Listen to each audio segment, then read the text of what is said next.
Thank you, Mr. Chairman. I also want to welcome Congressman Green to the committee. I want to thank you for your resolution on Austin Tice that we passed this week. Very bipartisan. His family is they're constituents of yours and very close to my district and from our home state of Texas. I've been briefed on this in the classified space, so I'm not going to ask you more details about that, but I do want to thank the administration for your efforts because I know you've been pressing very hard for his release, and we thank you for that. I want to talk about sanctions, what is Turkey doing, and then the threat of ISIS. On the sanctions, as the chairman stated, we're looking forward to these sanctions really being utilized to the fullest extent as intended by Congress. But I also want to ask you about the northeast quadrant of Syria, where you have the Syrian Democratic Forces. There have been calls to lift sanctions on the SDF.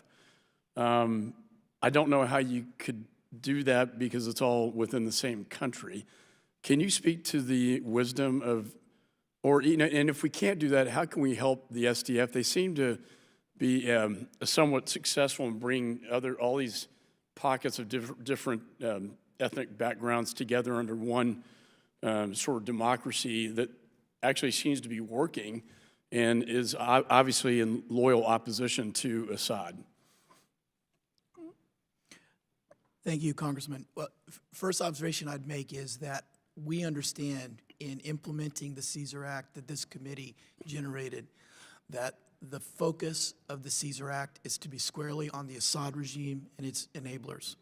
So we have no intention of seeing, of releasing designations that would harm our partners in the liberated territories of Syria that are beyond the regime's control. So in other words, you would argue that the sanctions are not being applied to the SDF?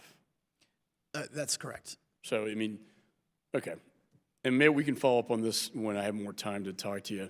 But I am very interested. I know you met with Nadine on the ground. I'm very have a good friendship with her, and I get their reporting, and it is an area of concern. We want to help the SDF as much as we can. Turkey in Syria, these Turkish forces, who are they? Because I've seen pictures and had reporting that it almost looks like they're hiring mercenaries in Syria, and some reporting that they've actually hired former ISIS members. Can you give me shed some light on that? Yeah, Congressman. The opposition fighters, the opposition armed groups that are supported by Turkey, a great many of them are different elements of the Free Syrian Army, part of which has been organized more formally into an organization called the Syrian National Army, which gets material support, training, and so on, and basing assistance from Turkey, and is focused on military pressure against the Assad regime and its allies. And the focus of their resistance to the Assad regime and its allies is northwestern Syria. There are some that have been active in northeastern Syria. So this is, now, we've seen some of the same information that you have, and this is something that we, when we see signs that there are some elements that are potentially extremist, or we suspect they have, then we raise that with our Turkish counterparts. We'll also raise that with the Syrian political opposition. And my time's running out. I mean, it concerns me because they look like radical extremist Islamists, to be honest with you. And Turkey, of course, came in, and we worked our Delta forces. Of course, it's who are our friends in Syria? That's a real question, right? But when our Delta forces came in, worked with the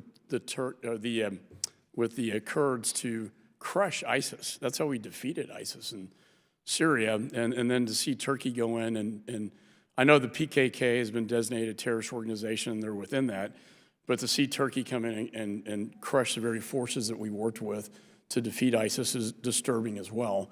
Can you talk about the detention camps, my last question? the threat of ISIS still in Syria. And I get reports about these detention camps.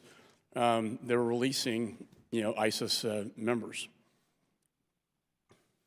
Mr. McCaul, thank you for raising this. The detention camps, which has some ISIS members, the ISIS members who are known to be ISIS members, a lot of these are in essentially, they're in detention facilities specialized for holding, with much greater security and so on. And there are a large number of those kind of fighters, many of them who are not from Syria.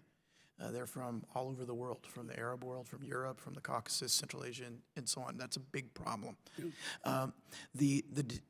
There are other camps for displaced people, many of whom either had to flee from the campaign, the last stages of the campaign against ISIS, or some of whom are ISIS children. They're the children of former ISIS families, or they're women. There are a large number of women who were members of ISIS, or some of whom were, virtually held hostage by ISIS. There's a very large number of those, and it's very concerning because the population, for example, at the camp at Al-Hol is somewhere around 70,000 people. There are more than 30,000 Iraqis. There are somewhere just shy of 30,000 Syrians, and then there are more than 10,000 who are from neither Iraq nor Syria. They're from other countries, and it's been very challenging to get the government of Iraq and the governments of those other countries to cooperate with us in repatriation of those non-Syrian individuals back to their countries of origin for a variety of reasons. But the longer that they stay in Syria, it is a very big concern that large concentration of people is vulnerable to radicalization, that you would have children who might be exposed to radicalization and could be a problem. It could be the next, unfortunately, the next potential caliphate. So it's a problem that we really need to urgently try to get a solution to. Yeah, it's very complex. And thank you for your testimony. I yield back.